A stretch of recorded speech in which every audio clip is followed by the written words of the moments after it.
Fue la Unión Internacional de Ciencias Geológicas la que incluyó al volcán Poás en la primera lista de los 100 lugares Patrimonio Geológico Mundial.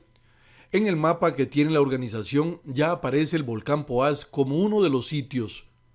Expertos internacionales analizaron la candidatura del Coloso Nacional que fue presentada por Adolfo Quesada, docente e investigador de la Escuela de Geografía de la UCR. Otro de los puntos a destacar es que el volcán Poás se encuentra protegido como parque nacional. Fueron 300 sitios los que se presentaron para ser elegidos como Patrimonio Geológico Mundial, pero de ellos solo escogieron 100. Uno de esos fue para el volcán Poás. Honduras se encuentra bajo amenaza debido a la formación de la tormenta tropical Lisa en el Caribe, la cual se desplaza a una velocidad de 22 kilómetros por hora, dejando acumulados de más de 100 milímetros de lluvias en varios departamentos del país. Como medida de prevención ante el posible paso del fenómeno natural por Honduras, el Comité Permanente de Contingencias decretó alerta verde en todo el territorio nacional debido a los siguientes factores. Hemos tomado como análisis 3 factores. 1, la cantidad de precipitación. 2, la trayectoria que podría estar desarrollando esta tormenta tropical.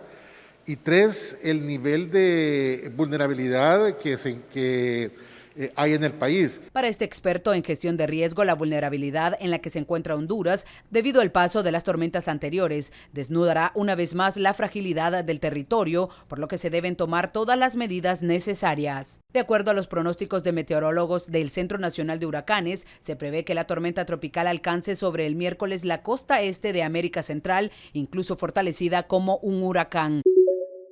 Primera reacción a la visita oficial que hará hoy el presidente Gustavo Petro a su similar de Venezuela, Fede Diosdado Cabello, presidente de la Asamblea de Diputados.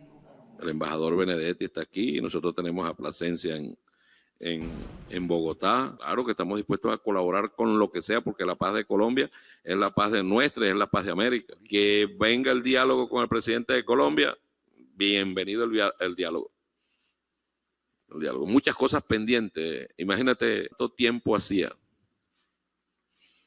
que presidentes vecinos no se reunían. No por culpa de Venezuela, no por culpa de Venezuela. Lo que pasa es que si eso lo hacía Duque, no lo dejaban entrar en Estados Unidos. Bienvenido, presidente Petro. Bienvenido. En algún momento va a venir Lula para acá también. O el presidente Nicolás Maduro va a ir para allá. Imagínate tú, una cumbre Petro, Lula, Maduro. Y es que la última vez que un presidente colombiano estuvo en Caracas fue en marzo de 2013, cuando Juan Manuel Santos asistió al funeral de Hugo Chávez Frías. A sentarse con el presidente Juan Manuel Santos y a estrechar sus manos y a decir vamos a trabajar juntos. Y así fue, presidente Santos. Muchas gracias. Hoy el encuentro será un almuerzo en el Palacio de Miraflores. Maduro recibe a Petro, quien estará acompañado de varios miembros de su gabinete, encabezado por Álvaro Leiva Durán, canciller de la República. Dentro de los temas a tratar está el reintegro de Venezuela al Sistema Interamericano de Derechos Humanos, una petición similar que le hizo Petro al gobierno de Nicaragua. El otro gran tema es el restablecimiento de las relaciones comerciales y económicas, así como las denuncias que hace unos días hizo el mismo Petro sobre funcionarios que siguen cobrando por pasar de un país a otro a los usuarios de la frontera.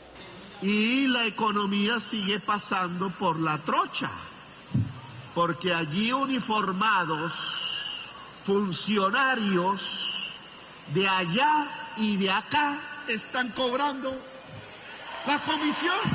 Según fuentes oficiales, el tercer gran tema tendría que ver con los diálogos de paz con el ELN, donde Maduro actuaría como jefe de Estado de un país garante en estos acercamientos. La elección más equilibrada desde la redemocratización de nuestro país dejó claro qué tan desafiante será la tercera gestión de Luis Ignacio Lula da Silva como presidente. Más allá de manejar la mitad de la población como oposición, al presidente le tocará gobernar con mucho menos apoyo del Congreso Nacional con relación a su primer mandato, debido a que aumentó demasiado la cantidad de diputados y senadores de derecha. Lula celebró mucho con sus seguidores, pero ahora hay que hablar con todos. Vou governar para 215 milhões de brasileiros e brasileiras. El mandatario elegido aseguró que va a gobernar para 215 millones de brasileños, no solo para los aliados. Hay tan solo un país, un pueblo, que no quiere pelear más mirando al otro como enemigo. Hay que bajar las armas, pues ellas matan y su opción es por la vida. Él se reunió con el expresidente de Uruguay, Pepe Mujica. Después recibió la visita del presidente argentino. Alberto Fernández, que era duramente criticado por Bolsonaro, busca el acercamiento de los dos países en este momento en que su nación enfrenta una grave crisis financiera. Cuando a Brasil le va bien, inexorablemente le va bien a Argentina, porque somos pueblos definitivamente hermanados. Líderes mundiales de centro y derecha también le felicitaron al ganador y demostraron confianza en el proceso electoral de Brasil, a diferencia del actual presidente durante toda la campaña. Luego del anuncio oficial del triunfo de su adversario, Jair Bolsonaro prefirió no pronunciarse.